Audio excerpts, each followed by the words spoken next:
What kind of phone do we have? We have an Apple. Yeah, this Apple lets you turn it. Android don't. Hello? Boy, oh boy, oh boy, I have to tell you, I'm your Councilman Julian Jones, and my heart is really, really warm when I see so many people come out tonight for this town hall meeting. It is always a pleasure. I am so proud when I see our community show up in numbers, because that's what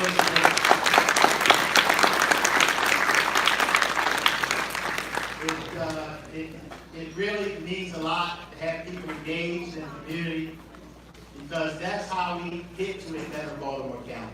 That's how we get to great communities.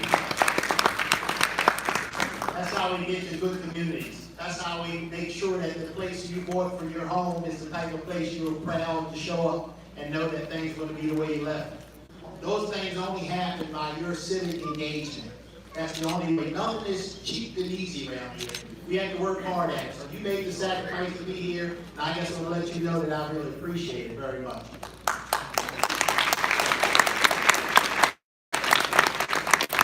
Your support, starting with Speaker Pro Tem Adrian Jones. She's not here. She just called and said she's on her way. Danielle Smith from the Baltimore County Central Committee.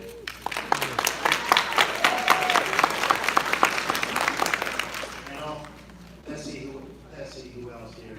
Barry Williams, Director of Rec and Parks.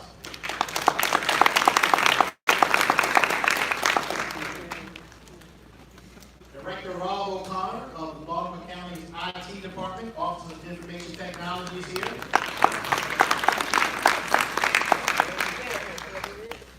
Councilman Izzy Patoka.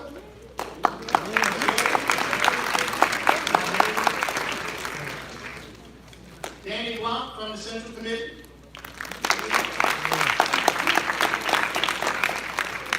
School Board Member Makita Scott.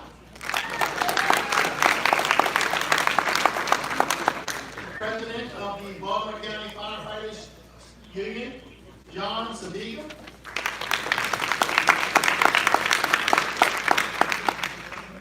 Vice President for the Fraternal Order of Police in Baltimore County, Dave Rose. And who else did I miss? Oh, Linda Dorsey Walker from the Baltimore County Central Committee. George White, Central Committee. Northwest Board and the Baltimore County Central Committee.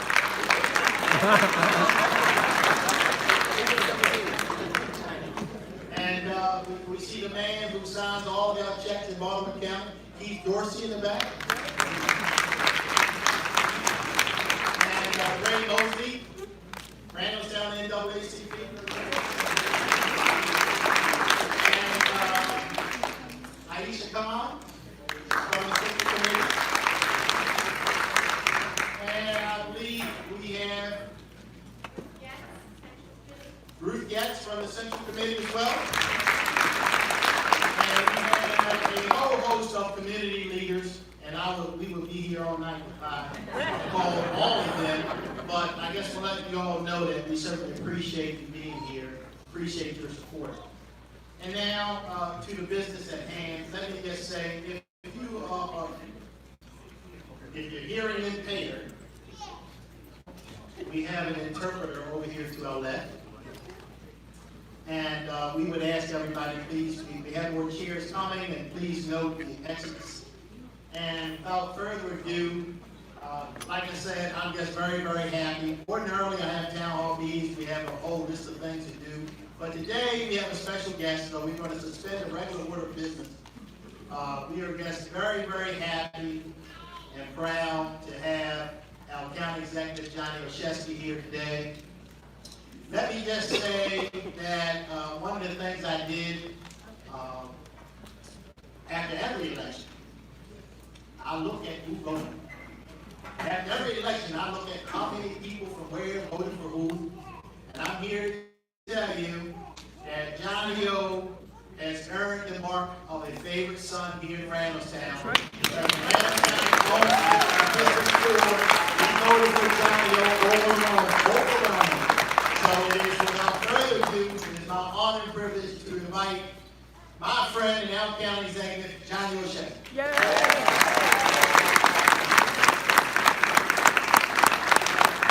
Let me just say one more thing. I'm sorry. I can honestly tell you, everything I have been watching from his administration, from what he tells me, from what I see, has been spot on the money. He is hitting with all cylinders, and I'm very happy and proud that he's here tonight to bring us up to speed what's going on. He's doing a fantastic job.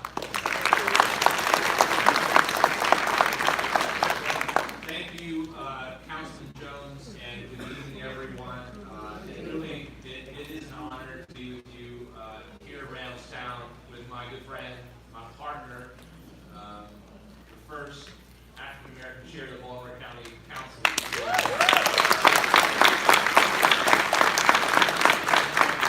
Incredible partner, and I'm excited for what's ahead together. Before I start, I also want to thank Barry Williams for your team's work on the Rec Park, obviously in one of those facilities tonight. So thank you for helping to host along with the councilman. So tonight I was hoping that we could do a brief presentation. I want to give you a sense of what I was presented when I came into office, some of the realities that I'm already confronting as we do that work of building a better Baltimore County. After those remarks, though, the floor is yours, because the best leaders listen more than they talk. And I'm here to listen alongside your councilman, because we know that a government that's connected and engaged with the citizenry is one that is delivering the results they need and deserve. So with that, I want to have just a conversation about our priorities moving forward. That's why we want to hear from you in addition to share this information. And I ran for office because I'm committed to making our Boone County even better. And so that means making the smart investments in our schools and communities. That's the what, but how we do it matters too. And doing it in a way where you're a part of the process matters. And this is the fulfillment of something I pledged to do, and I'm so thrilled that your councilman has already sort of led in that way in terms of having town halls and that engagement. We're doing it throughout the county. So over the past 2 years, does anyone know how many people testified? Over the past 2 years. Thank you for that. Does anyone know how many people testified on county's budget? Past 2 years. 2 people last year. There was 2 people last year and none the year before that. So the fact that you're here engaged in this conversation, you've already blown that out of the water just in this room tonight. You all should be so proud of that. And I don't know the reasons for that, but what matters isn't where we've been. What matters is where we're going. And so tonight's the second of 7 town halls we're having across the county. Tomorrow night, actually, we'll be with Councilman Patoka. I think we're going to be a little crammed in the elementary school tomorrow night, Councilman, but that's all right. We'll figure it out. And as we move through this budget process here in Baltimore County, our commitment is to post more information than ever before online, so that you feel like you can really track what's going on and be informed. So the budget is the most important expression of our values that we have. It talks about the kind of county we live in, and it's about setting up those choices between the status quo or evolving and changing to meet our ever-changing needs here in the county. So let's start with the basics a little bit. Your money, because it's yours. So in the current fiscal year, Baltimore County is projected to bring in $3.6 billion, 3/4 of which comes in from our property taxes, income taxes, and state aid. In addition to those 3 areas, we also bring in money from fees for things like restaurant inspections, federal aid for education and transportation, and we also have some service taxes on things like hotel, motel, and some public utility. Once that money comes in, so you can see where it comes from, then the question is, where does it go? And our biggest investment every year is education. So nearly half of our operating budget every year, to the tune of almost $1.8 billion, goes to our school system. And rightfully so. It's the best tool we have for creating opportunity, economic mobility, promoting equity within our communities. After schools, the next biggest investments are public works and public safety. There's also one slice, it's the black slice with the 8% non-departmental. That's what our budget guys tell us about. That includes things like our health insurance for our employees, as well as pension benefits for retired teachers, our retired first responders, and our retired county employees. That's on the operating side of year to year. We also have a capital budget where we invest in the buildings like the one we're in, our schools, and the two biggest sources for the capital funds are general obligation bonds. Those are the things that you vote on every 4 years, and we pay those bonds back through something called debt service every year. And in this fiscal year, we're paying $127.7 million in our current operating budget to pay down the borrowing we did in the capital budget under general obligation bonds. There's also a Metro District Fund, which are bonds that are floated to help pay for our sewer and our water infrastructure. And that's paid for by the water and sewer fees that we pay here in Baltimore County. The capital dollars that we spend, a big chunk of that goes towards our sewer and water infrastructure. And then beyond that, unsurprisingly and appropriately, we spend bulk on our school buildings. So that's a good, quick overview of both the operating and capital budgets we have here. But they only tell a part of the story. And I'm hoping to spend the next few minutes to talk through some of the major challenges that were presented to me when I took office in the last couple of weeks. So one of the things that the county has done a really good job of is they've invested $1.6 billion in the Schools for Our Future program. And that was designed to alleviate overcrowding in our elementary schools, put air conditioning in all of our schools. It was launched in 2011, and as you can tell, we've air conditioned 59 schools, built 16 new ones, and had additions put in 12. Here in the fourth, that includes air conditioning at 6 elementary schools, as well as the new Lyons Mill Elementary School that was built as all part of that program. As we've started that work, it's important to remember though, even though this started prior to me taking over as county executive, that additional work remains. We've completed 75 of the projects across the county, but we still have 6 projects underway and 8 that haven't even yet started. And our number crunchers tell us that we need to invest about another $600 million to complete the full School for Our Future program.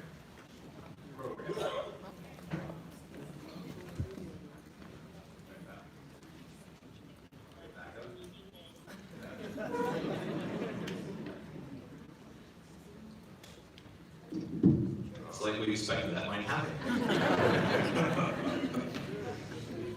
So, how do we do that? Bearing in mind that the state gives Baltimore County on average about $45 million a year, in order to stay on the accelerated timeline that was given to us. Originally, we told a lot of our communities the goal was to have this done by fiscal 2021. Part of that presupposed that Baltimore County would actually be able to pay both our portion of that as well as the state portion. There's a lot of conversation about the General Assembly and what's happening on down there. What we've realized is we actually don't have the capacity to pay both our portion and the state portion. A lot of times what school systems will do is they'll lay out that state portion and get reimbursed later on. But because we've been doing so much work, we don't actually have the bonding capacity to pay for both sides of that equation. But we want to try to stay on that pace that was laid out. So to have the full funding in place on both sides by fiscal 2022, the budget we're working on now is for fiscal year 2020. The state would have to accelerate its contributions, and I know that's a conversation that's happening. And here's why it's important. Because if we're not successful in having the state do that, based on our funding scenarios, we actually have to push out all the projects just in Schools for the Future by 4 additional years. Now, as a teacher, I don't want to see that because I know that every day and every year we're not making those investments, we're not meeting the needs of our students. So I don't want to see the number of projects, including the renovation at Scotts Branch Elementary School and the new Deer Park Elementary School, have to be delayed those years. So we're working with our delegation and Speaker Pro Tem, Delegate Jones, as well as the rest of the District 10 delegation and our entire Chair Capital, that's important, yes, as well as the rest of our delegation in Baltimore County to find ways to increase that spending. I was down with the delegation last Friday saying our projections are that Baltimore County needs about a commitment of $100 million a year for the next 5 years from the state to put up our match to stay on track. So that's one challenge. So we also have this thing in Baltimore County called the other post-employment benefits. And that effectively are the health and life insurance benefits that we pay out to our employees, our teachers, our firefighters, our police officers after they retire. And we have an obligation to make sure that that fund is solvent so we can meet those needs. But in the past few years, one of the practices has been the county hasn't actually been funding that at the level it should, or hardly at all. So one of the things that was surprising to me is that as the fund stands now, we have about $385 million in assets to pay those long-term obligations. But we're on the hook for almost $2 billion in liabilities. So it's funded at about 19%. Most standards want it to be closer to 50%. So to honor those commitments, we're going to have to find a way to pick up county payments to that OPEB obligation. We also have a consent decree with the federal government where we basically were told that we had raw sewage overflowing into our rivers, our streams, and our bay. We entered into an agreement where we were going to clean up that challenge. In 2018, we floated $268 million of borrowing to upgrade our wastewater treatment plants. That's part of the challenge, but our engineers tell us we need to spend almost another $700 million, currently not accounted for, to comply with the consent decree.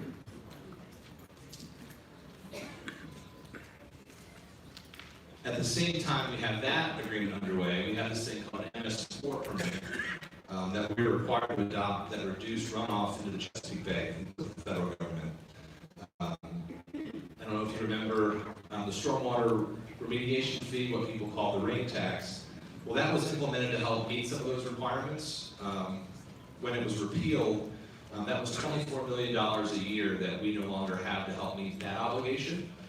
So what we've primarily done is we've had to move money out of the Metro Fund, the water and sewer service, to help supplement that, which means we're meeting our obligation, but we're doing so in a way that slows down our investment in our water and sewer.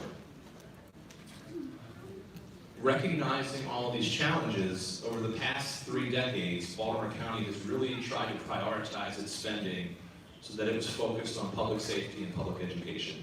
I think places where we all agree we should be harnessing and focusing our resources. Over the past 30 years, we've increased our public school workforce by 50%, and we've increased our public safety workforce by 16%, all the while lowering the general government workforce by almost 25%. Now keep in mind, as we're cutting the general government workforce, our population has actually grown by 20%. And we have about 832,000 people that those folks are serving. In total, education and public safety account for 77% of all of our workers. So almost 8 out of every 10 workers are either in education or public safety in Baltimore County. So with all that in mind, where does all of that leave us? And this was sort of the big takeaway and the really surprising thing that I learned when I took office. And I promised to be honest and transparent, and that's what this process is about. So while our budget this year, that $3.6 billion that we talked about is balanced for the rest of the year, and our years go from July 1st to June 30th. So our budget runs through the end of June. That won't stay true beginning next year. So even if we only met our legal and contractual obligations, We have an $81 million gap between what we're projected to have in revenues and what our required expenditures are for next year. Now, that's challenging enough. Without any significant cuts or revenues, the only way we bridge those gaps is to basically drain the balance of our fund balance, which we really can't do by law. The county passed a requirement that we keep it at 10%, but also if you think about your family budget, that's like dipping into your savings and your 401k to pay for your everyday living expenses. And so that's not something that's sustainable. And if we were to do that, even if we could, we actually would have no additional money left over in 2 years. And so that's part of the reason why you may have heard some warnings about the county has this AAA bond rating, and people have said that's at risk of going away. So with that in mind, I want to pause and just make a point. That forecast doesn't include a lot of really important investments. Does not include it. It doesn't include any of the new high schools that we've talked about across Baltimore County. It doesn't talk about, I think, much needed and overdue teacher pay raises. It doesn't talk about the expansion of early childhood and pre-kindergarten programs. It also doesn't account for any of the resources, again, much needed in our communities that were requested in the initial budget presented by the superintendent of schools. Those additional teachers, school counselors, social workers, and psychologists. None of those things are covered, and we already have an $81 million gap. So in addition to the school system needs, though, there are of course other things that we have talked about wanting and needing in our communities. As I mentioned, we have the high schools in our county that are projected to be 1,700 seats over-enrolled, more students than we have seats in our school system. We have several high schools that, by condition, need to be modernized and replaced. And that's the SAFE Policy Group did a study for the school board. That's a $600 million plus investment to meet those needs that, again, is not currently envisioned in that scenario. Schools obviously aren't the only capital need. We need to resurface our aging roads. We need to upgrade our 911 system. We need to continue investing in the community college. And I think you all would agree that investing in things like our sidewalks and keeping the Liberty Road corridor safe. I heard we need to invest more in economic development so that we have more economic activity here at Security Boulevard. Those are all things that we need to do and find ways to make happen because they aren't frivolous and they go a long way to make people's lives better. You know, in addition to that, we need to make sure that we are investing, again, in our classrooms and in our teachers. We talked a little bit about the fact that teacher salaries actually in Baltimore County are lower than all but 2 of the big 7. If you look at places like Montgomery and Howard, they're some of the best performing school systems in the state. And so sometimes between both how we treat our teachers and the supports that we give them has a big impact in the outcome. I'm committed to finding ways to examining and expanding universal voluntary countywide pre-K. We know that children who have access to early childhood education have higher earnings, commit fewer crimes, are more likely to hold a job, and are more likely to graduate than those who don't. It's an investment for our kids and the families who struggle with the cost of child care. But we also need to make sure we do things at the opposite end of the spectrum. Invest in access to higher education and CCBC. 90% of graduates from community college stay in the Baltimore region and on average earn $10,000 more a year than a high school diploma.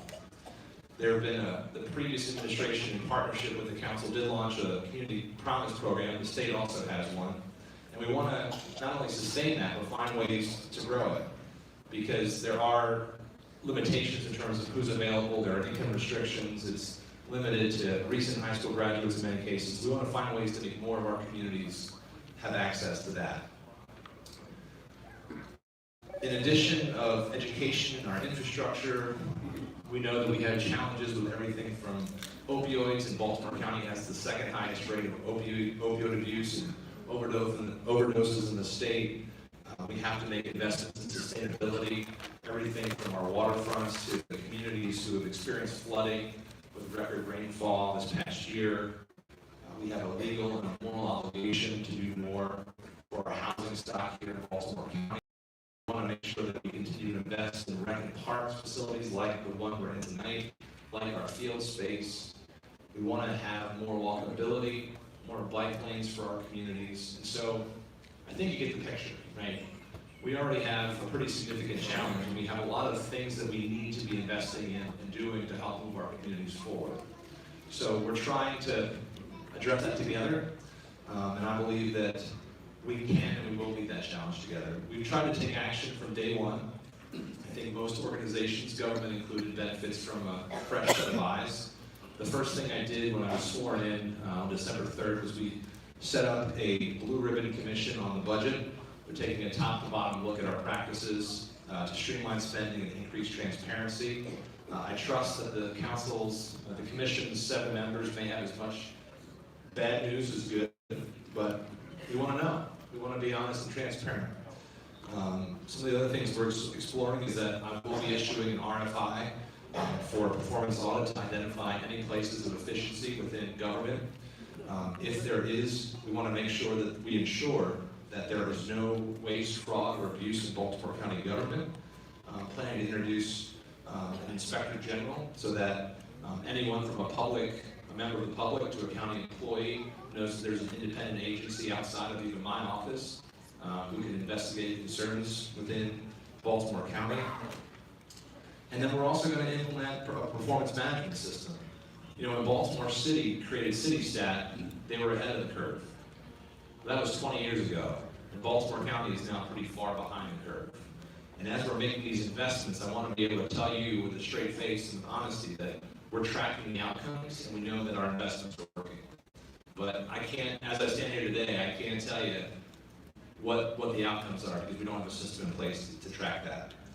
So we're going to do that. We're going to also make sure that we join other jurisdictions in aggressively pursuing other money on the table. We need to more aggressively partner with our federal and state grant opportunities and partner with the private sector, both businesses and nonprofits alike.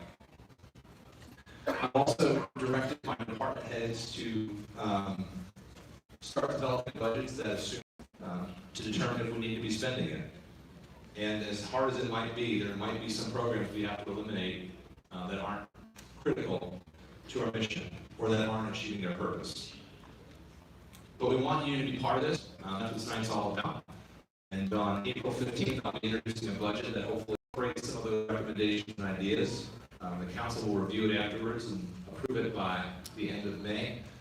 But you are an important part of this process. So please continue to send your ideas to ideas@baltimorecounty.md.gov. And remember, we don't operate in a vacuum. We have some tremendous partners in Annapolis. Our delegation are fighting for us down there, and if you can let them know that you're with them, that would be greatly appreciated. So lastly, I said at the start, this is about you, and the councilman and I believe that we're better together, and so we want to have honest conversations, but that includes hearing your thoughts. So with that, we're here to listen. TJ, you want to just direct people over towards you? Is that? We can do that. What's so the- there's microphones on both ends, that end and this end. So if you have a question, you people can line up and get ready to do that. And be mindful of one another's time. I think we were at the last town hall to about midnight.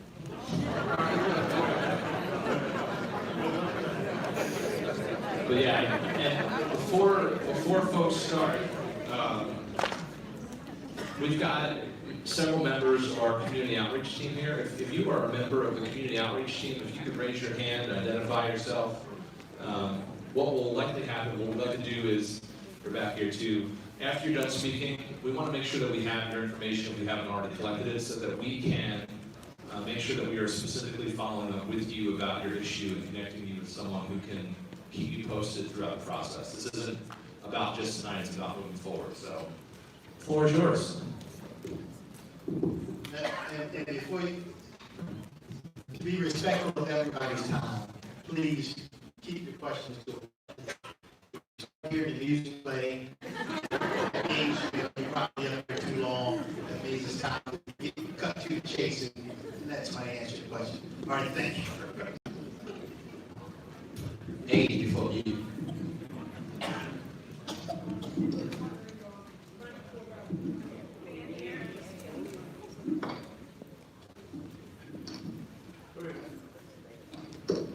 All right, I'll go first. My name is Dwayne Davis. Everybody know me as Shorty. All right, I'm a barbecue guy. I'm also an independent filmmaker, and I've been making a documentary about the Democratic Party for the last 13 years. I got locked up in Towson for putting the toilet in front of the courthouse. The toilet was artwork evidence. This right here is what I was talking about. All right. Now, Johnny Oleski, during your campaign, you said if I provided you with evidence of corruption, that you would deal with it, correct? Remember the conversations we had? If I could provide you with evidence of corruption in Baltimore County courts and Baltimore County government, that you would investigate it. Here's your chance to do what you said you would do. You have a moral and ethical obligation to address this issue. I was incarcerated for 86 days. I'm homeless now. I'm out $2.6 million because the state fraudulently incarcerated me and stole my property. Everything that I'm telling you, I've told your predecessor, I've told your partner, Mr. Jones, the lady beside him. This is about the politics in Baltimore County and the Democratic Party. Now, you have the legal information that you received today at your office, all right? And I expect you to act on that. I asked for an interview to talk to you one-on-one, and we ain't get it yet. I'm doing this in public, so if anything happens to me, we know that this is talking about. Now, when I put that toilet, now all jokes aside, this is about mass incarceration in your prison industry. You got black people scared to come out in Baltimore County. You know what I'm saying? Because of your policing. You know what I'm saying? You got racism in your police department and in your courts, and that needs to be addressed. Mr. Jones, sit down. I don't want to hear your mouth. I don't want to hear you today. This ain't about you. Sit down. All right? Now, everything I'm saying, We can I got 2 minutes. we should be respectful. I am respectful. For me to sit in jail for 86 days, I'm being very disrespectful. I'm being very respectful. Now, on this board, these signatures, TJ Smith signed this. All right? These are signatures of the people. Dante Hickman. Because I'm a hater. I've been in your houses when y'all was writing these laws. You understand? So I want my justice. Martin Luther King was saying, and you can accept this, so leave shit out. I applied for the job, but it's begging too long. I'm finished.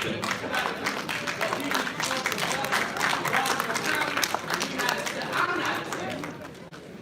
I'm out $2.6 million, and I don't want to put the law.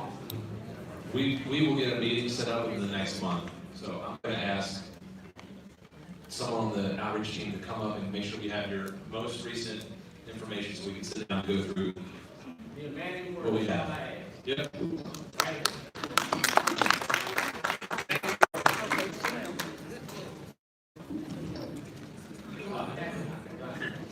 My name is Elliot Whitehouse, and my question has to do with the pre-kindergarten programs that you mentioned earlier. Obviously, this would take an enormous amount of money for infrastructure, teachers, support staff, etc.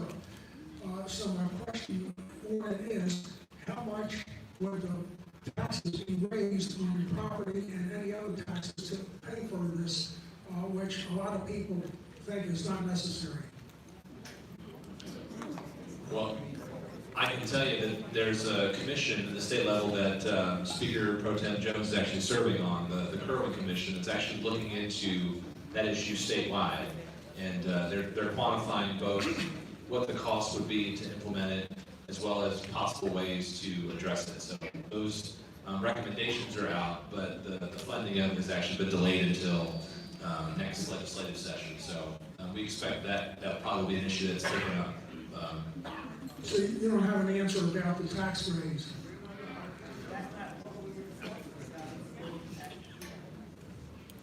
Well, with all things that we do, right, we identify our priorities, we find out how much they cost, and then we come together and try to find ways to meet them. And I've consistently said, just to be clear, I mean, taxes are the last thing that I want to turn to. But I just want to make sure that as we address these issues, we're putting all the information on the table, and we're finding ways to identify what our priorities are, and what we can afford and what we can't. Or maybe some of the money from the lottery can go toward the education. There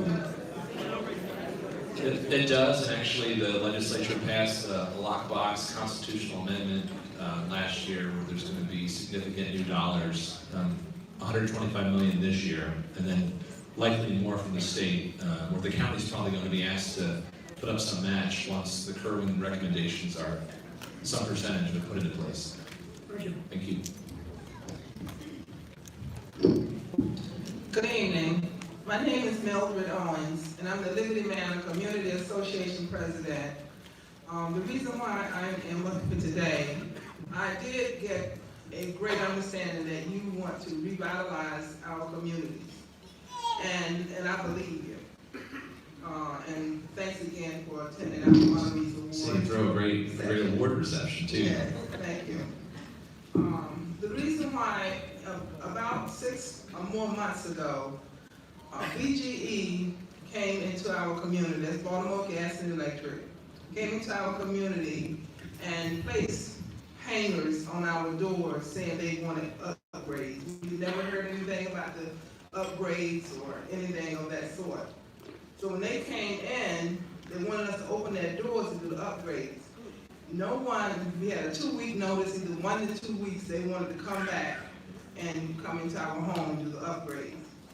When they came, some of us opened our doors to let them in. We had no idea that they were gonna come in and dig up our driveways, dig up our streets, dig up our sidewalks, dig up our yards, in whatever case they might want to. We thought they were gonna come in and change something with the meters, something to that effect. Well, when they did this, in the very beginning, 2 doors up from me, I had water leaving the person's house. This wasn't 2 weeks later. It was immediately when they came in and dug up my neighbor's driveway and driveway apron, and different parts of her yard. When they came in, the water was started, when they placed the driveway apron back after they had dug it up, sometimes 5 feet underground, they were down in the ground. When they came back up and fixed the driveway, water started coming out of the apron and running down into my curb and sidewalk and whatnot. So I called BGE. They sent someone out 2 or 3 times to fix it. It's not fixed today, which has caused harmful algae bloom. It is also caused now, since the summer is over, the wintertime, you can go skating in front of our curbs and doors, which is very dangerous because this ice, and I have pictures of it. I have pictures of the algae blooms for the summer, and we've had a biologist to come out, and the biologist deemed it as algae bloom and said the only reason why it dried up is because of the winter, but it's harmful. It can give you respiratory problems. It can even cause death. And a lot of people like myself was cleaning it, not realizing how dangerous it was.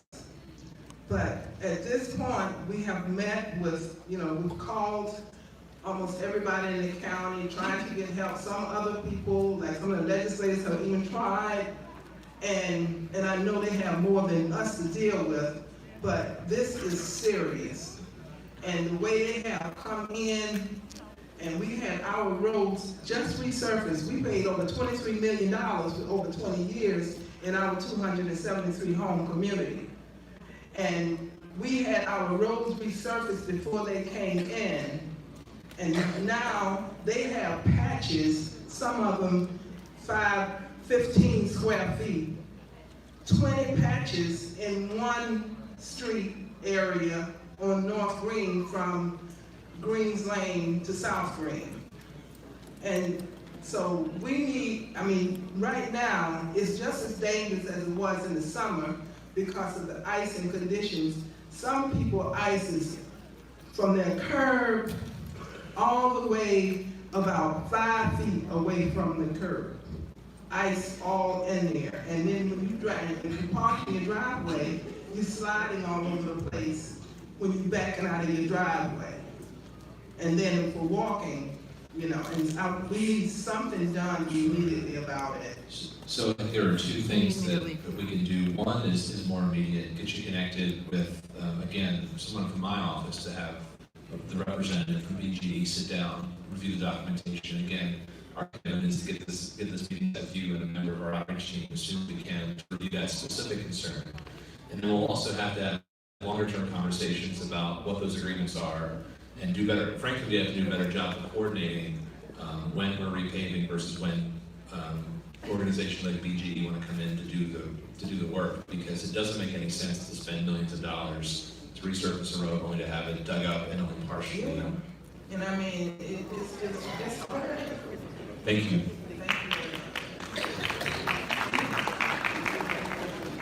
My name is Ellen Tolbert, and I am the Vice President of the Friends Group for Soldiers Delight Natural Environment Area on Deer Park Road.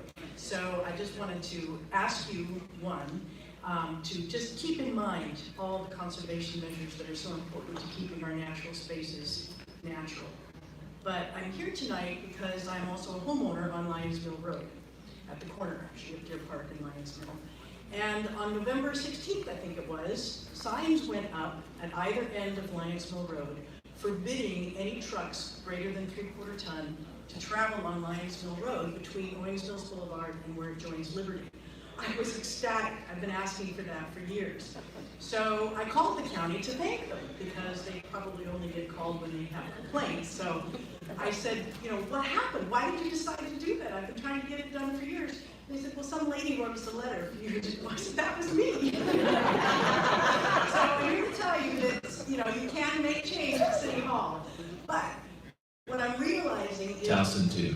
The signs are up, but the trucks aren't getting the memo. There are big rigs lumbering down those Lions Mill Road every single day. So I want to ask the county police department to maybe do some enforcement. And I'm... Information, as long as you promise to tell the truck drivers is that we want to make sure that you know that we're being responsive. And so as we connect you to our police liaisons, we will also then tell you when to expect some enforcement efforts. So we're trying this whole new thing of, you know, making sure that we're not just being responsive, but timely and also communicating with you as those things happen. So we'll get, if you can get connected, and we'll make sure we connect you with the police and have some enforcement steps. Thank you. Thank you. Good evening, Buenos Aires, District 4. My name is Anna Bergman. I used to work here in District 4 at Featherbed Elementary and Owens Mill Elementary with the Hispanic community here in District 4. I'm also an advocate for school facilities in the Lansdowne community where I live with my family and children. And one thing I know I've experienced for the last almost 4 years is that it's very difficult to advocate for certain communities that we haven't had a voice for a really long time. It was a hot topic debate yesterday at the Board of Education as they debated our capital budget, and our operation budget had to be pushed to the next meeting. So there's a few things that I've been thinking about since the meeting that we had at the Board of Ed. And one of the big questions I've been asking for a few years, I haven't gotten an answer, is actually called, is a local education facility master plan. It's supposed to be approved by the board, and the local government is supposed to approve this master plan for education. And I don't know if it's available for the public. I would like to see it. I would like to know what that master plan is. Are we looking at where we have to do a new one to meet the needs of today is what I'm thinking about. I have a couple suggestions that I don't hear the conversation talked about among several communities throughout Baltimore County. And that is the conversation about, at the county level, are we looking at what grants we qualify? And do we have people dedicated in the county to qualify for those grants, whether they're states or federal grants that might be out there to help us in education? And two, something called special taxes. Other communities and other states still have what they call special taxes, where it could be a special tax dedicated for education for X amount of time collected to help us with the current situation we're facing. So that's what I have for now. Thank you. Good day. Thank you. Hello, Mr. Hall, how you doing? Good evening. Good to meet you again, and thank you for the presentations, for the reward that you gave us at the last event. My question is, I want to piggyback off of Ms. Miller. I am the Vice President of Liberty Manor. One thing about BGND, like she was saying before, is that we did get the roads done and so on, but we do have a responsibility to 273 homeowners to restore things back like it was, which hasn't been done.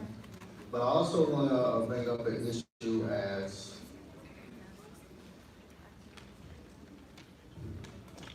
you were trying to say that I wasn't sure what you. Oh, me? No. Councilman was just Okay. filling me in on a little bit of the background. I didn't want to disturb you, sorry.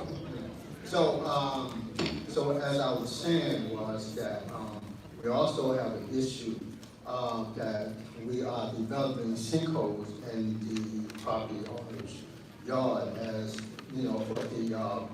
for the BG&E gas work. So, with our 273 communities, that project has been done. We actually developed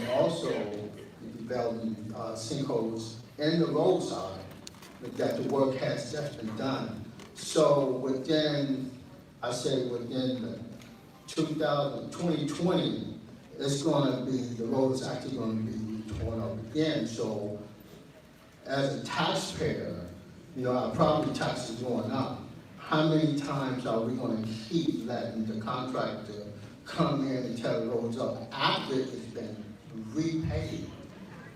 Okay, and another question is that you was talking about an outreach program, the last thing you mentioned. So I wanted to know why the Baltimore County don't have a summer program, but Baltimore City does. And also I would like to know that I think that if we can do a summer program for the adults that's not working as well, at the same time that we can do for our young adults, and then so we can combine that, and that'll give the adults a chance to qualify. You packed a lot in there, so I'm going to try to answer it as succinctly as I can. We absolutely need to do things like look at performance bonding of our contractors so that we avoid the situation where if people aren't doing the work the right way, they don't have to keep coming back. That's on the table for me, as well as performance scoring, so that if we actually do some value contracting versus just always doing the lowest bid. Now, lowest bid is very important, but if contractors aren't delivering the quality that the communities expect, that also has to be considered. On the summer youth work program for adults, I've said consistently I'd love to start a program starting with our young people, modeled after what's been successful in other jurisdictions. But bear in mind, again, that's one other thing that's not included in the challenges we're facing. That $81 million gap we'd have to also find the resources to not just close that gap, but to also fund that program. So, but I'm glad to know that there's support for it. Thank you. Let me ask you a question. If I submit a proposal to you, would you look at it? 100%. All right, thank you. Thank you. Good evening. I'm Bill Braylove, and I've been a Ringlestown resident for over 40 years. And there's a few things in our neighborhood, which is Oak Mill Estates. We're very fortunate last year to have our road scraped off and repaved. We've been asking for it for 15 years. They did that at the time we had a double yellow line down the road, which isn't the best, but it's better than nothing in reducing the speed limit. Our road is exceptionally wide, and we were told that if there's a line on it before we pave, then the line will be there after we pave. However, county people, county bureaucrats say, oh, we don't put lines on roads anymore. People are supposed to know which side of the road they stay on. Now, we've also had them removing stop signs because people know where to stop. How many people do we have ripping down things that they've been doing for the past 50 years? And why do we keep paying them? Maybe that department is overstaffed. Maybe they need to change some issues, but we had the yellow line placed on there after a head-on collision killed somebody. If we don't get the yellow line, please, please, get me a letter to say how many accidents we have to have, or how many deaths, or whether they're just crippled completely, that doesn't count. You know, the county's idea to save money isn't going to save lives. We're looking for safety here. Another issue is that the Newtown Association is in great wondering about the giant food store across the road. We know that a new giant is supposed to open up at Mill Station, but nobody upon nobody, and rumors are flying in every direction. How do we find out what's going to go in there? We don't want a dark place. We understand there's been a number of grocery stores building stay open with a new grocery store. We had that when we moved in. We'd like to continue. Somebody has to get on Giant. Not only for that one, but for the Milford Mill Giant. What's going in there?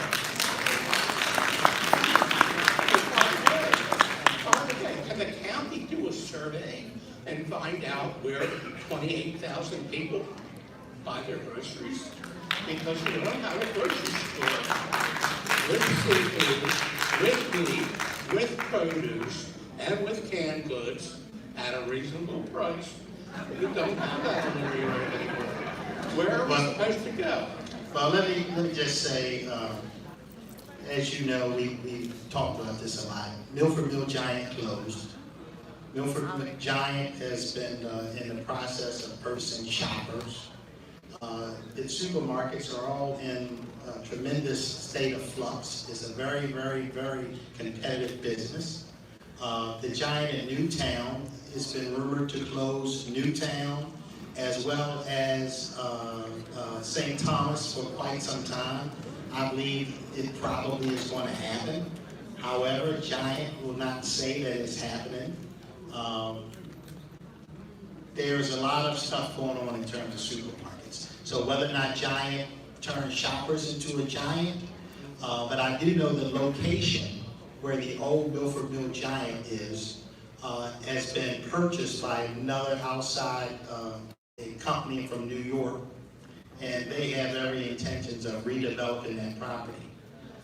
They also plan on coming across the street doing some work on the other side, and they told me that they were in negotiations with the supermarket, but they were not at liberty to discuss which one. So we can expect two more hip-hop fried chicken.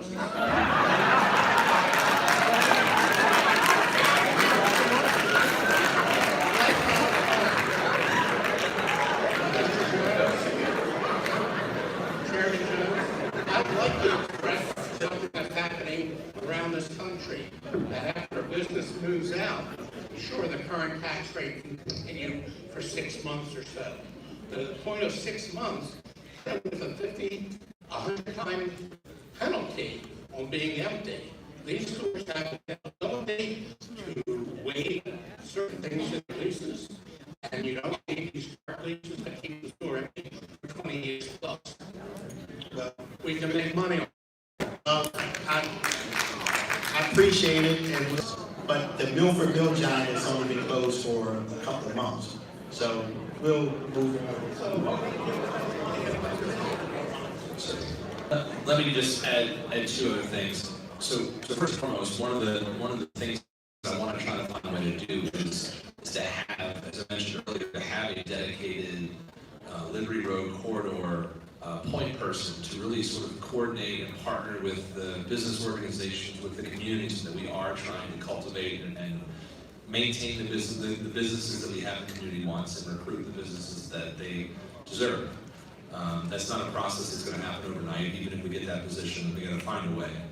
But part of this conversation is about sharing ideas, and if differentiated tax rate on vacant properties after a longer period of time is something worth exploring, I think that's an idea that we can put on the table, recognizing, of course, that we don't want to just put anything in there either, right? So figuring out that balance, but those are all ideas that we should have on the table, and we will explore together, as the councilman indicated. I drove Reisterstown Road yesterday. These mills up the Reisterstown. And with all the buildings that are closed and torn down and up for lease, we could probably open an airport. Because there's so much space. Now that's an idea, although I think some people might not like an airport in their backyard either. But thank you very much. Thank you. Good evening. I'd like to thank Mr. Olszewski and Mr. Jones for hosting tonight's town hall meeting.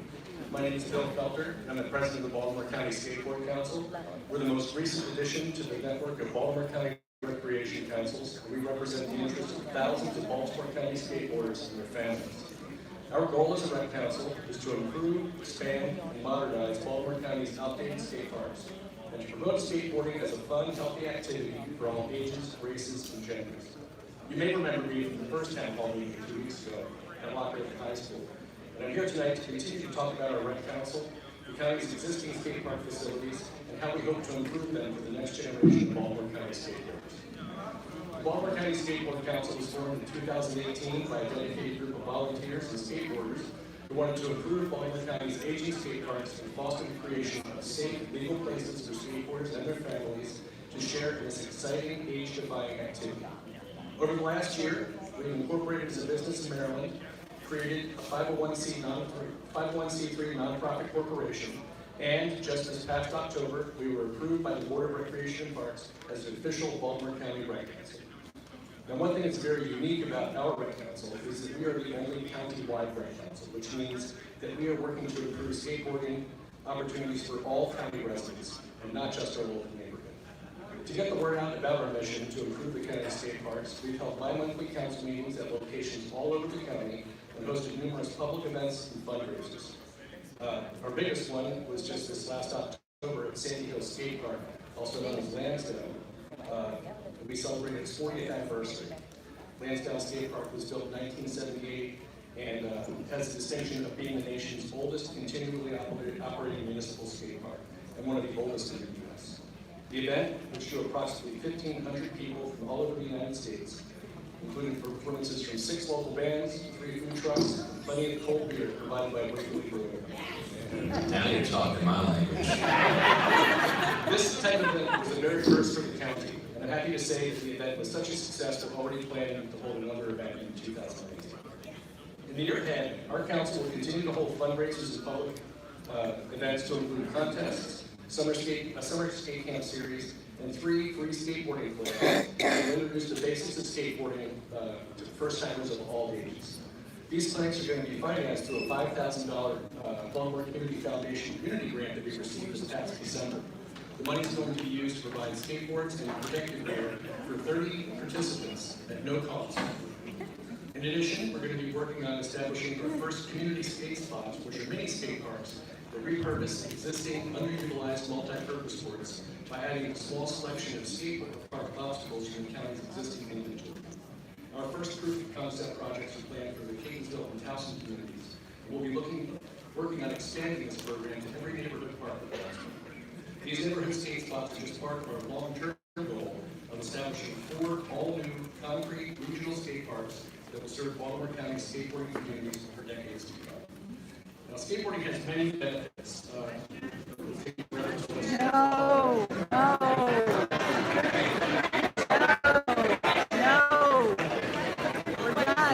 Skateboards didn't get on the list, what we're saying, right? Exactly. So, in terms of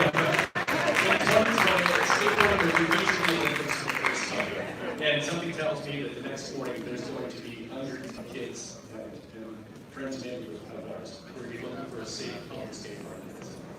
Thank you. I have a question. Has your council considered including scooters in the scope of their activities? So, we answer that yes and no. We have not considered it. One of the issues is right now the existing county rules for the skate parks allow scooters. But we're going to be working on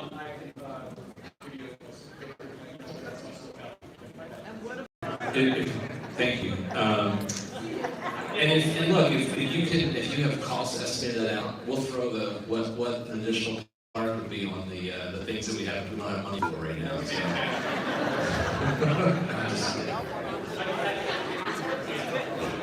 Thank you very much.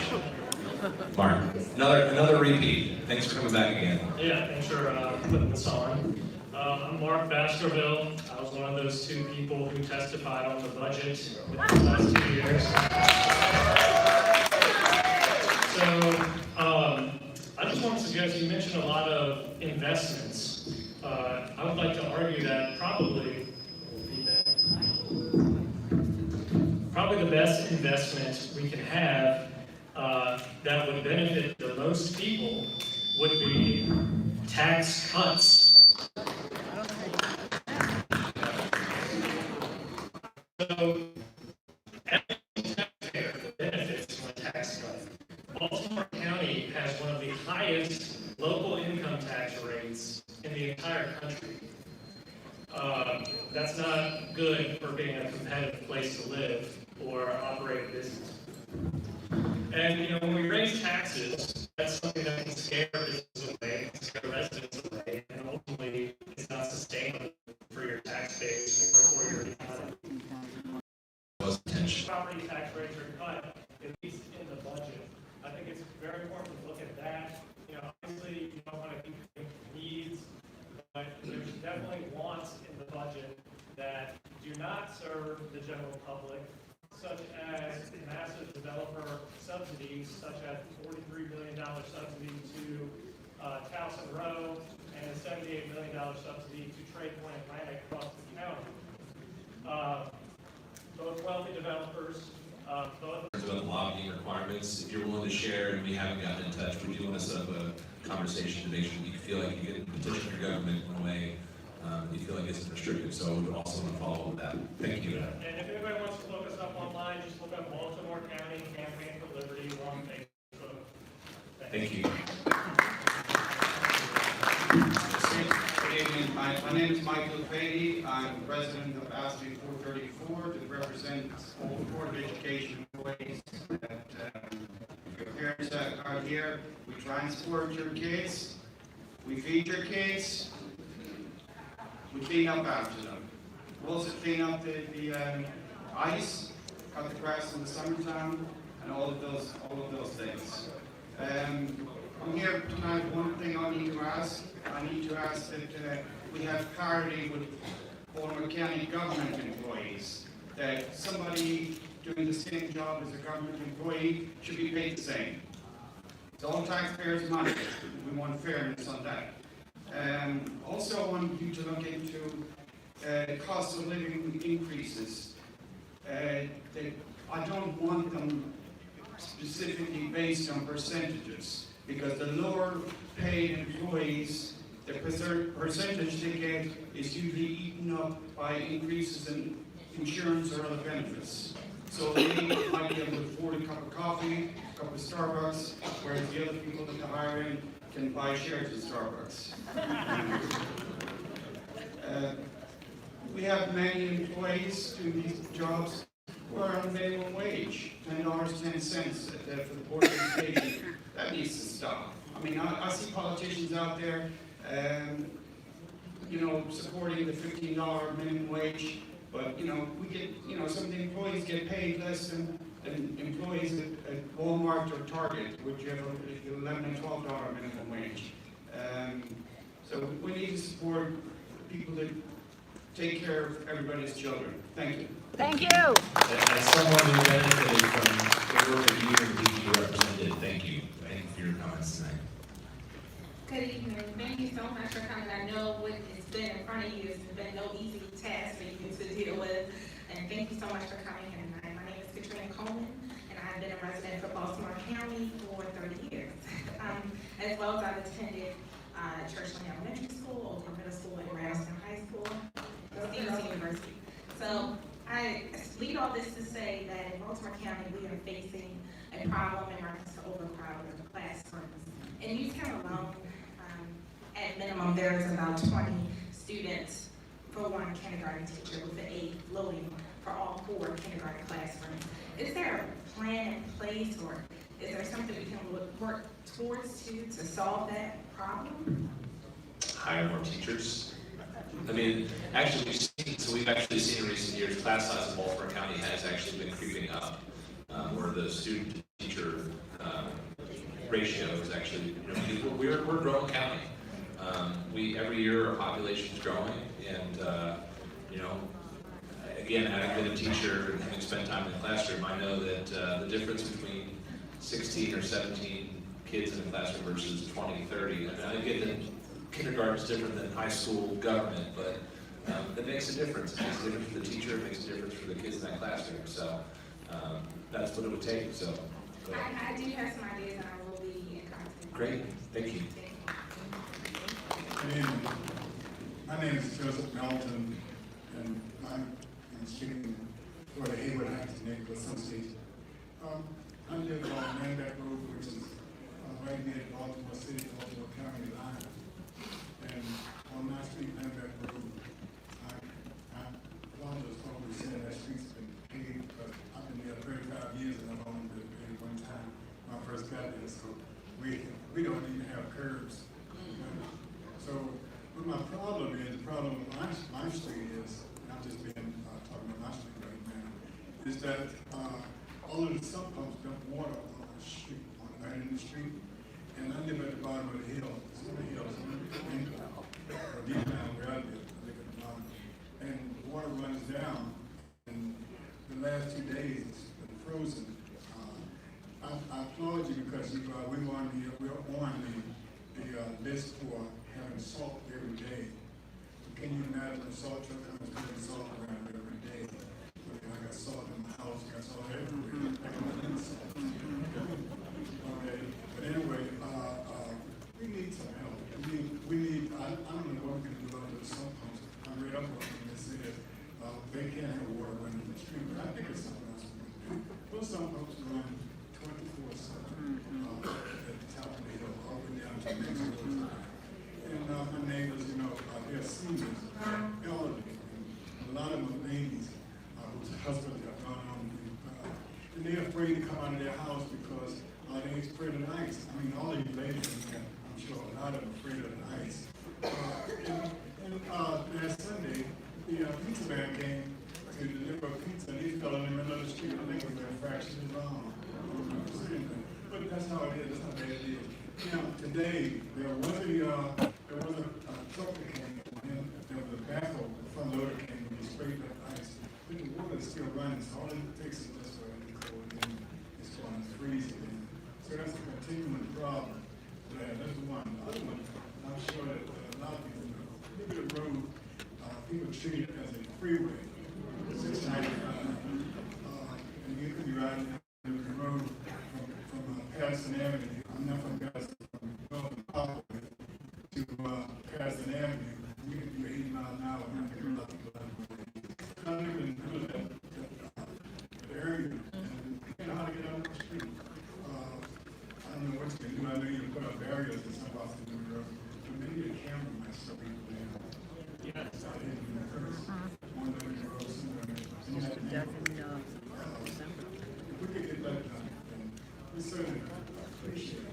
We feel like Hayward Heights, with that part of the neighborhood, is in a garden part. And just because we don't have a lot of crime on our street, in my street, I can speak for another street in my street, because it is the end street, because we do know everybody who comes in here. We do challenge people who come in and they don't know.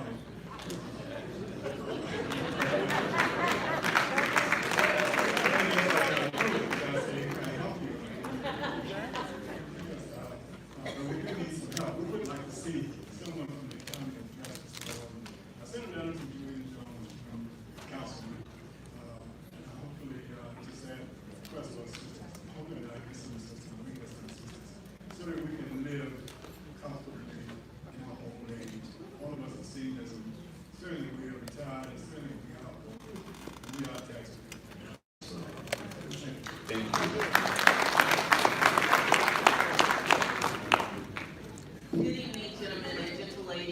My name is Valentina Washington, and for full disclosure, I am a Baltimore County employee. I'm an accountant too for the health department.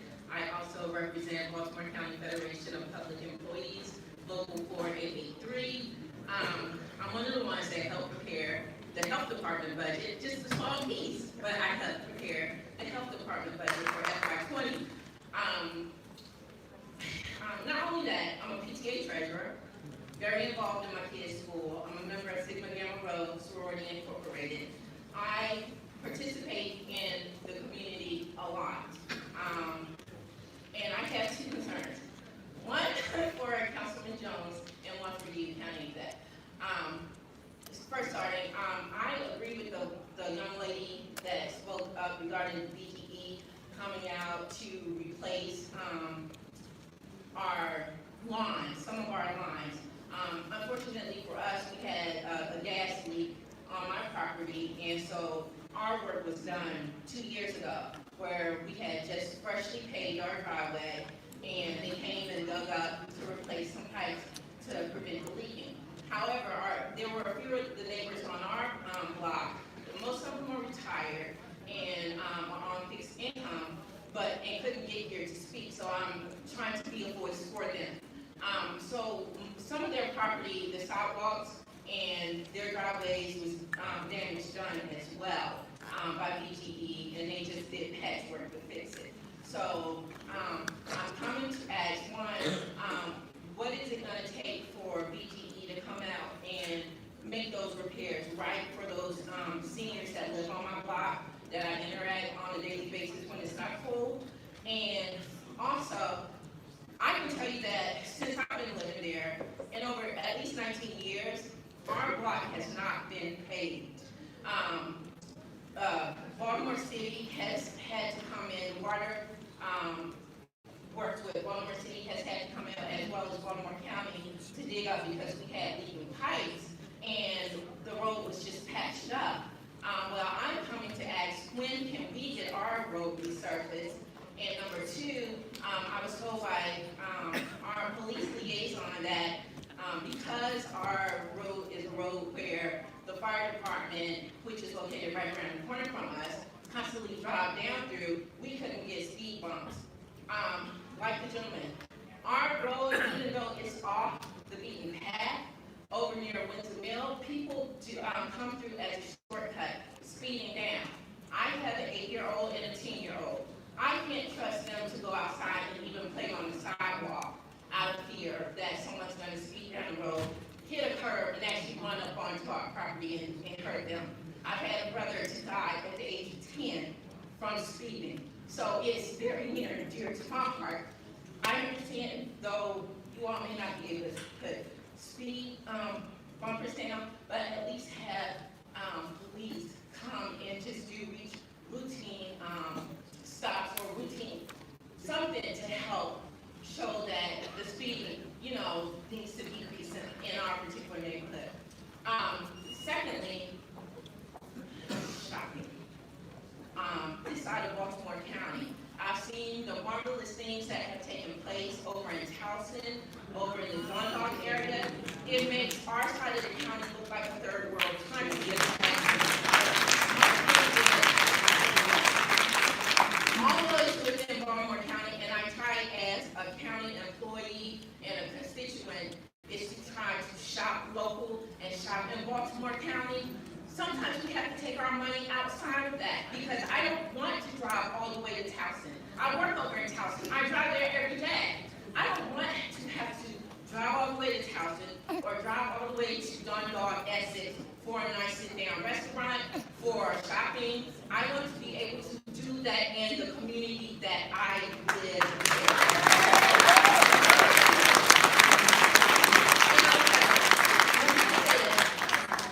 And I know with the redistricting that has been done, security is no longer in our district, it belongs to the clerk. But I'm just hoping that perhaps you, Councilman Jones, and Councilman Quirk can work together to see something about revitalizing security more, okay?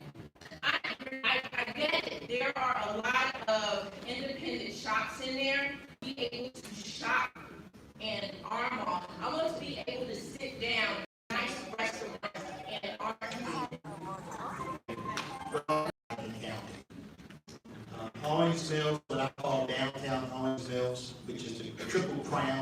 Mills, is what I call it. You have Foundry Road with an awful lot of restaurants, shops, and Wegmans. Right next to it, you have the Metro Center that's constantly opening new restaurants and new businesses. And that's over 100, almost $1 billion of investment taking place right there. And right next to it is Mill Station, the old Owings Mills Mall, where we had Costco open up a couple of months. We're going to have Lowe's open up January the 31st at 9 o'clock. And there'll be a new Giant there, and there'll be a home goods store, and Marshalls, and all sorts of things that will be happening there. As it relates to Security Mall, the problem with Security Mall has been, and continues to be, there's an awful lot of owners there that own their individual properties. It's just a matter for them to come together. I do know that David S. Brown Enterprises has some interest in the property, and they've been working extremely hard to get control of that site. So, unfortunately, there's only so much the government can do when people own their property. There's only so much we can do, but we are certainly working hard to encourage them to come to some resolution so that we can redevelop that property. Part of the redevelopment was going to take place, was going to be one of the stops on the red line, but that was canceled. Yeah. So that's why those restaurants were sitting empty for the longest time on Security Boulevard, because they were going to be a subway stop. So we are working hard, and we recognize nobody wants to drive to Columbia or even Nelson, but we do have a lot of things happening here in that community that we should be proud of. Right, and just a blessing. What street do you live? Dewman, off of Windsor Mill and Crescent Road. Right around the corner from the fires. Close restaurants on this corridor. Me too. Part of what we're trying to do in terms of opening government up is that we want to put more information online. That includes some sort of what you can expect in terms of road repaving. As we start building that out, we want to tell communities, we're going to rank them by need and present that information so people can understand where they are in the queue and have a sense of how long it will take. So we want to make sure we put that information out there too. So thank you very much. Thank you. And for some of the ladies in the back, we have at least 3 seats up front. And 2 more. 5 up front. Hello, my name is Kai Smith. I actually live nearby Security Mall, so I understand the strife. The 2 questions that I have and 1 comment is that, 1, we have an issue with youth crime in our area. We find that they often come and vandalize, steal, as well as even hold people up at gunpoint. We have had people on our street who had their cars taken from them while they were standing there. And we've asked previously with Mr. Jones what we could do about that, and the answer was paved basketball courts. So the question that I have is, what do we plan to do with the youth that we have that may be going around that yard path? I understand that there are certain group homes, a lot of group homes, which have not been regulated because there's supposed to be a certain amount in our area. And are you working with those group homes to make sure that the youth are in their place where they're supposed to be at home instead of in those late hours? And the second question has to do with abandoned homes. I actually have an abandoned home behind my house that has not paid its taxes in a couple of years, and nothing has transpired. And we wanted to know what you wanted to do about that. And then my final comment is, based off of one of the projects that you have coming up, I am a certified project manager, so if you're trying to get something done, I'm the person that would be good to talk to.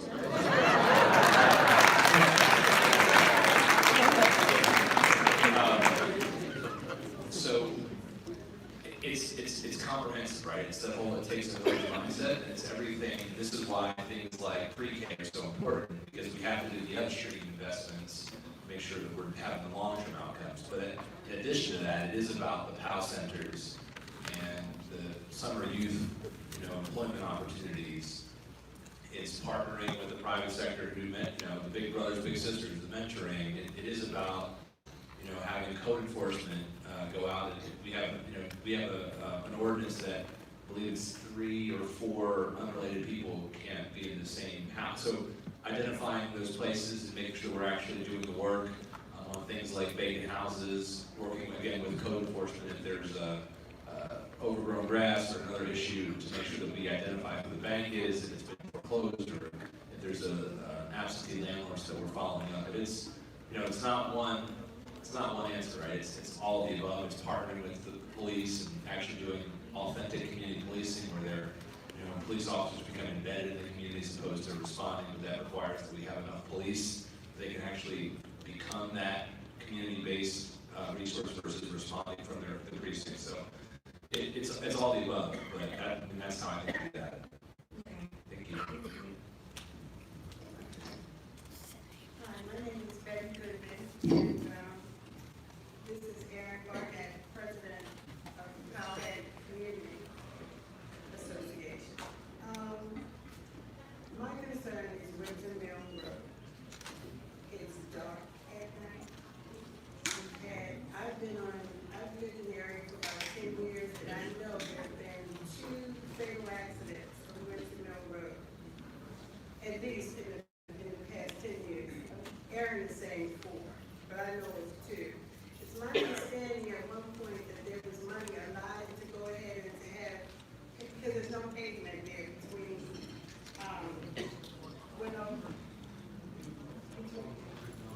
from Winslow Quarter, there's no pavement between Window all the way up to St. Luke's Lane. And it's awful dark, and especially on a rainy night, you don't see pedestrians not crossing, but walking up the road. And I was just wondering, since Mr. Jones did say at one time that there was money for it, I believe. And I know that Reverend Burns had gone in, and he actually contacted some of the people working with the railroad, and you had official signs and everything. I'm just wondering what's going on with that. And the reason why I'm bringing it up now is because I know that Rolling Road was repaved just last year. There was sidewalk put along Rolling Road, and I can't think of a better place to have pavement than Windsor Mill Road. I wholeheartedly agree with you. Reverend Burns and Aaron and many others, it was like one of the first priorities of mine. We went to, at the time, the county executive, Kevin Camus. We talked about the need to widen and put curbs and gutters on Windsor Mill Road. So, as I explained then, the first phase is from Woodlawn Drive to Featherbed Lane. Then the second phase would go from Featherbed Lane to the Griffin. The engineering work has been done. I explained at the time that it's like a 5-year process. Now, there's been a lot of talk about the funding. One of the things that we have been doing in Baltimore County in an effort to make money last is sometimes to fund certain projects on out years, as opposed to putting all the money in right away. You only put the money in the portion that you need done at that particular time, and then they slow up on the funding. As I understand it, every effort is still in place to have that done. It may not be done in 5 years, it may take 7 years, but it will be done, and we are moving forward in terms of acquiring property. Why is it going to take 5 years or 7 years? And this is something that we talked about, I think, when you mentioned having a couple years ago. So what, I honestly don't, and I know about budgets and all that stuff, I run a household, so I know about budgets and what you can do and what you can't do. But this seems to be, to me, really serious.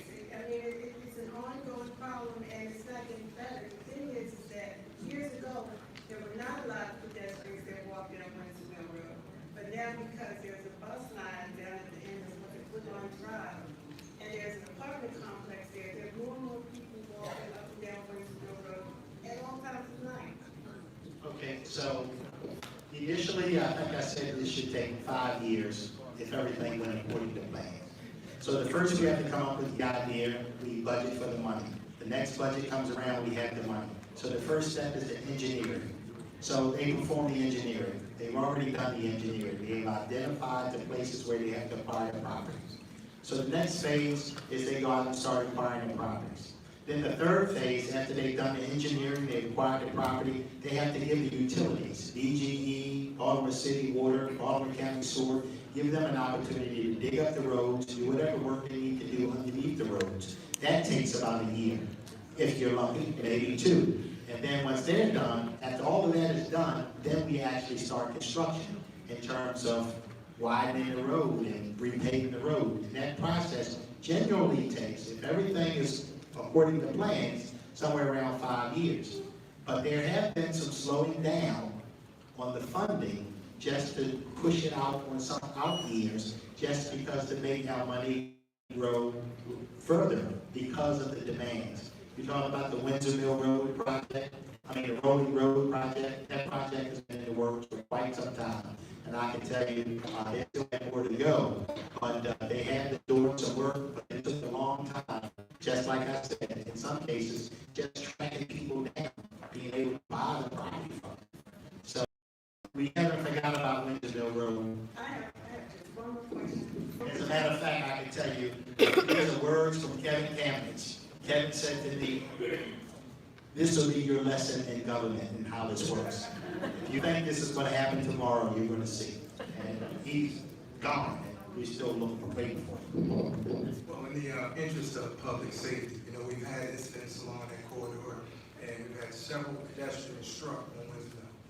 We've had fatalities, as you mentioned, we had 4 of them in the last 4 years.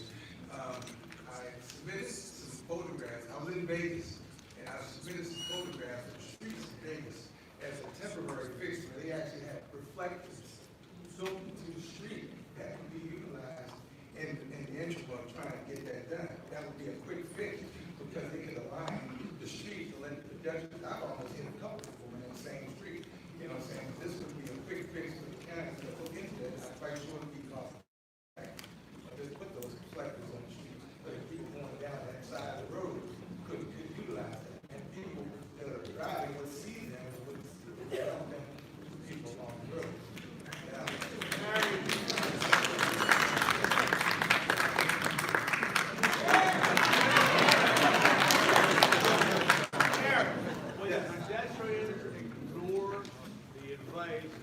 Traffic marking. Sure they did. They and those markings will no longer be effective at all. What I was saying, I submitted the photograph to the councilman's office years ago, and if you see it, as soon as it does, Sure, it's pretty. lights up, the street actually lights up, so it helps the drivers as well. But as a young man, just in the interest of time, particularly, as the young lady stated earlier, being from the other end of the county, in that third world end of the county, Powhatan, Woodlawn, we have a lot of representatives from our circle of board at the senior center. We got the various community representatives down there. I understand you're having a meeting in Catesville as well. But see, the problem that we have, because we're divided between Councilman Jones and Councilman Burke, there's a lot of people that are right in the middle, couldn't make this meeting and aren't going to make the Catesville meeting. So I'm just wondering if you yourself could get to a meeting and put on community center, we can get the citizens from that area to come out so we can address these same concerns. I second that. I do. I second it. Yes. And we would love to have you as well, Delegate Jones. If you have people who want to meet, Aaron, I'm happy to meet. And look, that's who I said I would be as county executive. That's what I hope that these summer town halls reflect. And so if you have a group of people who, between tonight and one Catesville can't make it, I'm there. And as you know, I launched my campaign for county executive at Woodlawn Village Shopping Center. So it's not forgotten to me. But and I'll say we're also going to, I'll make sure we have our public works director when we get your information. No, we already have, but on this specific issue, we will have our public works director follow up on the reflector question. We'll make sure we get, but I want to make sure you actually get connected in that conversation, so we can actually address the concern and see if we can find at least some short-term solutions. real quick, last one. I spent a lot of time. I know. In the interest of time. I know the interest of time, but Okay. this is real quick, because I didn't make the school board meetings. I don't know if there was an advocate there on behalf of the adult systems. Because, you know, mental health issues are that's really being addressed a lot. And we have an overgrowing population of special needs children in Baltimore County schools.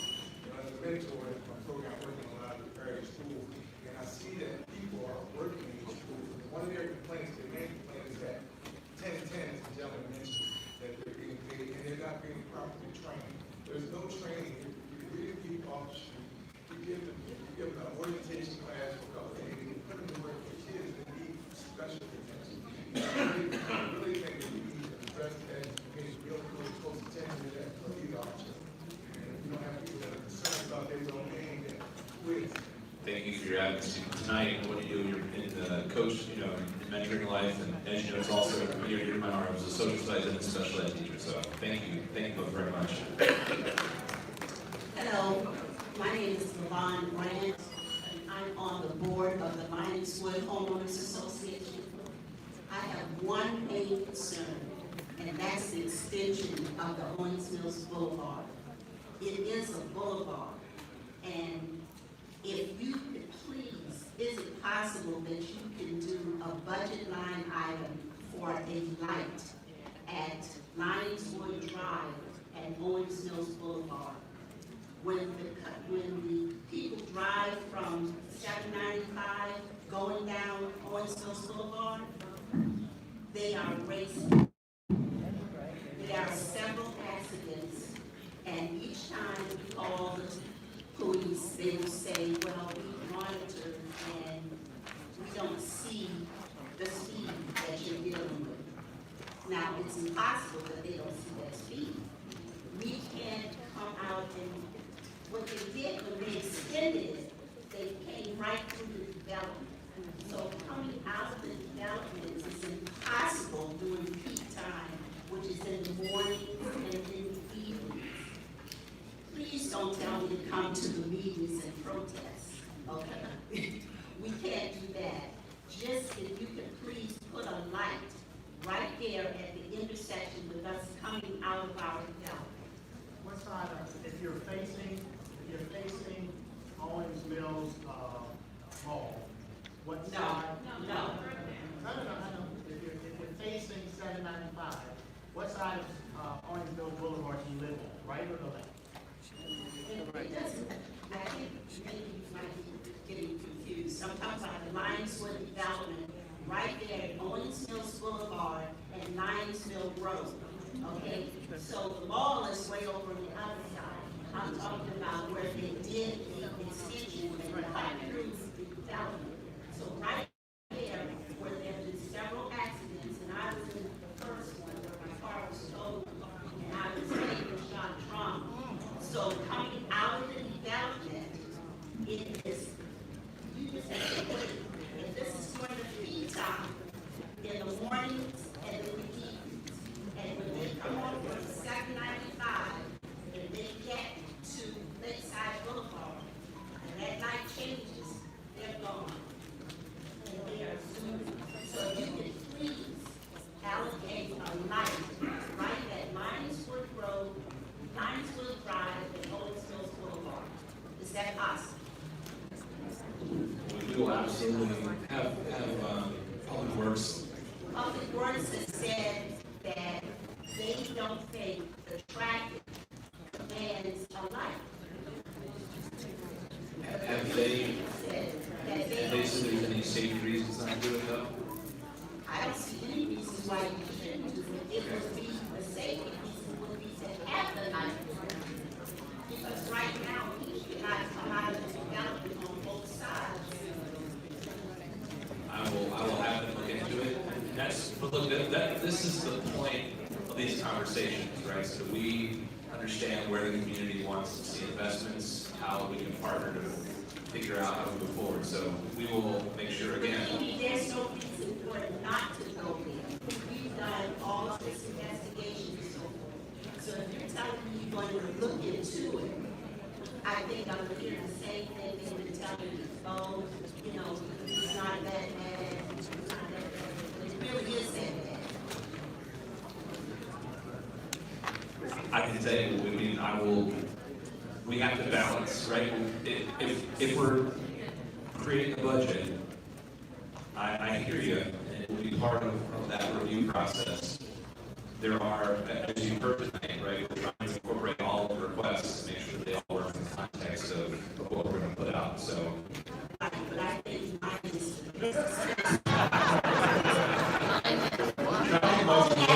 Mine's got to be expensive. Does anyone wants something less expensive than traffic? Thank you. We will. No, stop sign. Hey, let me just say, in the interest of time, so that we can be respectful of everybody's time, this is what I would call like the lightning round. So, real fast, rapid fire questions or comments, but try to keep it to less than a couple of minutes, please. Mr. Executive, thank you for this meeting. Just started attending county council meetings. Great. The Trade Point Atlantic, I'll just call it an investment that we just agreed to make. I guess it was in December from the council. It's $78 million. I just checked it tonight, and I think I saw you say in your presentation that I didn't expect. I wasn't planning to speak tonight, that we're looking at within 2 years, an $81 million shortfall. This upcoming year. Okay. So I would ask two things, that your Blue Ribbon Commission look at the wisdom of the Trade Point Atlantic Bethlehem Steel site investment that we're making in light of where we are with the budget. I understand economic jobs and all of that. I understand that's the goal, and it's laudable, not criticizing. But I didn't know what you were going to say tonight. I didn't know about this problem that the iceberg that's in front of us. So that was my first question. Could your Blue Ribbon Commission put Trade Point Atlantic on the list as whether this is something we ought to do or whether we do it now in light of what we're dealing with? And then from the NAACP, I'm just wondering whether some of your great staff, I met Nancy Sarowski tonight, I met Chris Cummins, I believe it is, and I'm sure the rest of your staff is just as great as they are. Can someone go over the Trade Point Atlantic deal with me as it relates down to Sparrows Point so that we at the NAACP can understand what's going on? Second point, absolutely. We will connect you with someone from the economic development team. So our outreach team will connect with the economic development team who will help facilitate that. What I can tell you is we could have them look into it, but A, the vote's already taken and that's already been approved. And B, there was an outside group, I'm not sure who, Anibal Basu, who does a lot of the sort of forecasting and hearing things like WYPR, and other like radio stations in the area, did a study and actually found that it was a net gain for the county to make the investment. What I can tell you is that in negotiations, the council, and when I came on, it was actually about to be done. First, they reduced the amount of the agreement. There were concessions on making sure that there were MBE requirements as part of that legislation. That was something that was important for Councilman Jones. Councilman Patoka had some wage reporting requirements added. I actually got Trade Point to donate a parcel of land back to the community for recreation as part of the deal. And in the context of the budget challenges, the way the deal is structured, about half of it is coming, is being paid for out of that water and sewer fund, so it's not really operating. And then actually, the good thing there is that a lot of it will be paid back because as they're tapping into it, they pay a fee every time there's a usage. So every time they're tapping in, they're sort of paying back what they've been sort of granted. And then the other piece is, it's about the roads and infrastructure. It's all about infrastructure at the site. And it's using these opportunity zones that were part of the federal government, the tax bill.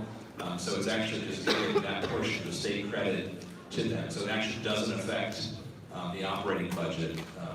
It takes funding from other areas, but we will make sure we get you that briefing. Thank you so much. Good evening. Thank you very much for being here. I appreciate your time. My name is Monique Robinson. First of all, thank you for your explanation of the budget and the mathematics of it, having 3 mathematicians and I appreciate it. So, also, thank you for the clearing of the snow during the last storm. I've never seen it plow so fast. You don't know the deal.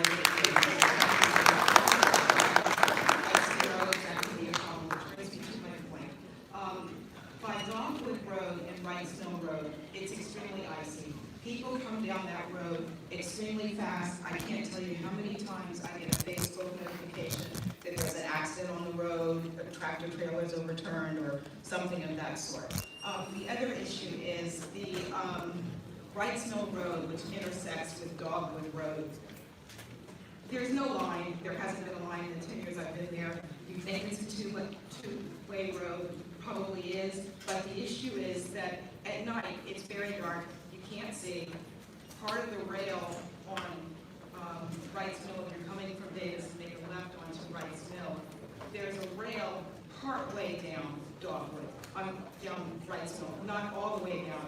And my concern is when it's icy, and I've seen it in the morning, when people are slipping because black ice, if you hit that ditch where there's no rail, there's no place to go but into that water.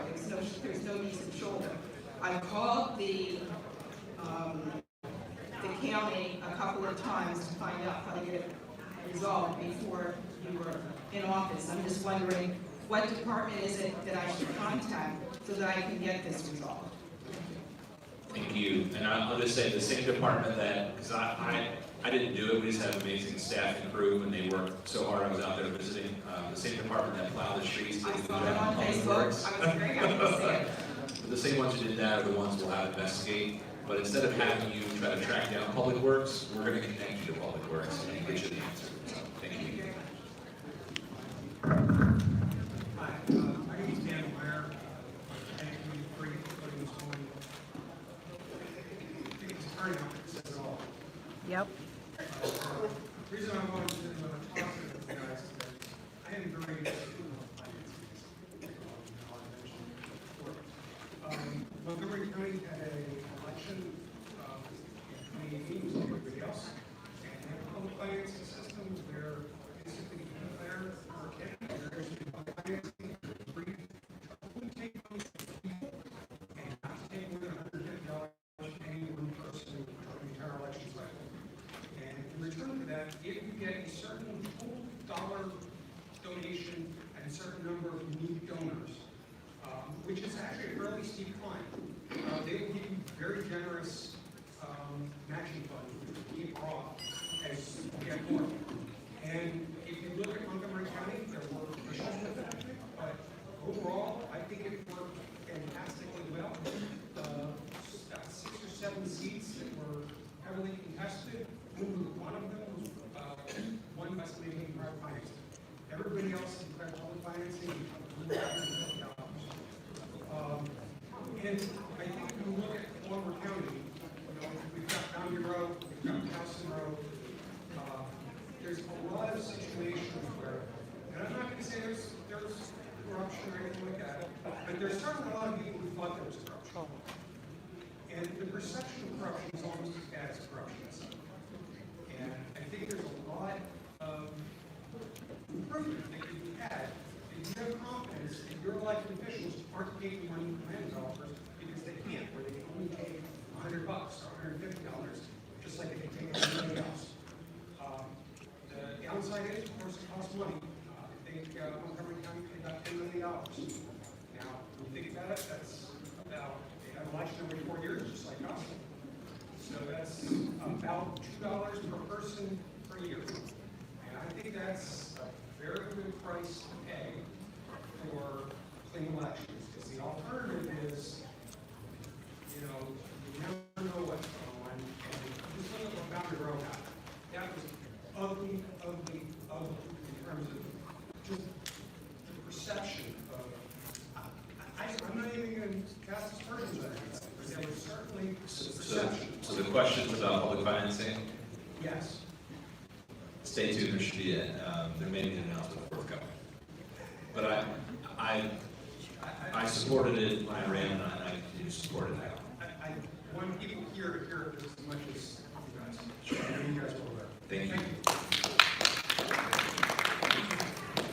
My name is Morgan. I work right here at Northwest Hospital in an inpatient psych unit with our mentally ill folks. Is there, we heard rumors about Rosewood and other resources coming back to the county. Is that going to happen? It's a touchy subject, I understand, but we need the help from you guys. Not that I'm aware of. If there's anything that we do know, we will be sure to communicate that. I'm not personally aware of anything at this point. There's I'm thinking. No, you're a little closer. I'm nervous. Don't be nervous, it's okay. I'm not speaking for myself. I'm speaking for the people that live in the 2100 block of Old Court Road. They have to cross Old Court Road to get their mail. And that's right past Holly Hill. I know you don't know where it is, but Julian does. And straight on down past Edridge Lumber Company. People have to cross the road. Now, trucks full of logs come down that road, and landscapers with wide wagons. And I have a friend who lives there, and where her mailbox is, the road drops, so that if she were there and the truck would come, she would literally fall into a ditch. And she asked me to speak to Ben Brooks at Christmas time, and I totally forgot. So I'm using tonight. I'm using tonight to speak to those people. All the way up to about the 9700 block of Court Road. And I know it's the postal department. I know you're not the federal government, state, or Sure. And here's my philosophy. If it's a situation that impacts a Baltimore County resident, it's a Baltimore County issue. And as you might identify, I might be the person with resources that represent you.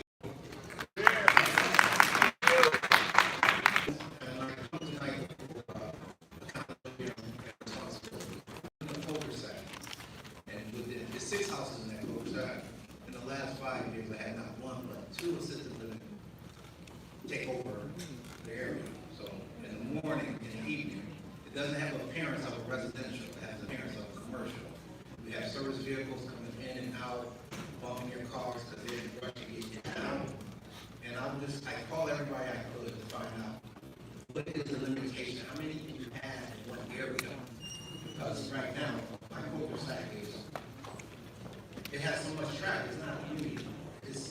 I got vehicles coming in, out, going on. And my second concern is how we hold the people responsible. Because on an average, I have maybe 7 to 8 cop calls a month for one house. One house is ambulatory, the other one is, I guess, you can say adult with needs. And when these adult with needs get out of hand, their staffing is not equipped, because I get asked the lady, I'm like, what is your education dealing with it? Oh, I just monitor them. And I'm just saying, there's no accountability or responsibility. I done called zoning, I done sent letters, I'm like, okay. And I even talked to the owner, and talking to some of the staff, this owner, he buys a house, but he don't get funding, he leaves the house and move on. And I'm gonna start to see some deterioration already. You know, when I first moved in there, I know all my neighbors, they have such a turnstile of employees that I'm like, okay, nobody's equipped. They got this adult babysitters, and nobody's held responsible or accountable for it. So I'm just looking for what happened, who I need to go, who I need to talk to, send a letter to like, okay, one, everybody got to be somewhere. But I said, you know, accountability is definitely a must. Because what didn't have the influx of people coming and going to visit there. So I just like, before it gets worse, I want to try to do what I can. So I just need to plan when to go. So depending on what service and where it is, it's probably in a combination of our zoning department, our code enforcement, and then also if there are state certifications in play, that would be with those state agencies, that they actually have the standards, and they are holding license holders accountable to have those standards of service. That sounds like may not be the case. Zoning and your code enforcement, trust me, they know my name from heart. And I probably know this about many Baltimore County cops now, because it's not the resident calling, it's the actual caretakers that call, because, you know, these adults that have, needs, they get out of hand, all they do is stand back, and I just see my community on 1, 2, 3, 4, 5 cop cars on a cul-de-sac. Now, I'm being locked into my own house, because I can't get out, because there's so much activity. So I just think, you know, 1, I can find the answer. Sure. 2 out of the 6. So to find out exactly what's happening, number of people, what certifications might be relevant, I just want to make sure we have someone follow up your specific circumstance, so we can look into it as opposed to sort of a blanket. But we will make sure that our team follows up, gets you connected, and we have some answers then. If changes are needed, we can navigate for them together. I put you to work. Thank you. Hi, my name is Michelle Talent. I met you for the first time at Neighbor Back. Not joking. And I don't live that far from here, like right up the street in Kings, Park City. I wanted to come tonight because I want to piggyback off the gentleman and have me concerned with the sub pump, because this past weekend with the cold weather we had, I'm trying to be quick, because I actually have 2 concerns. My husband and I actually had police calls on us because of the neighbor, because our sub pump drains onto his driveway. And because the weather is really cold, like 17 degrees, it was just a sheet of ice.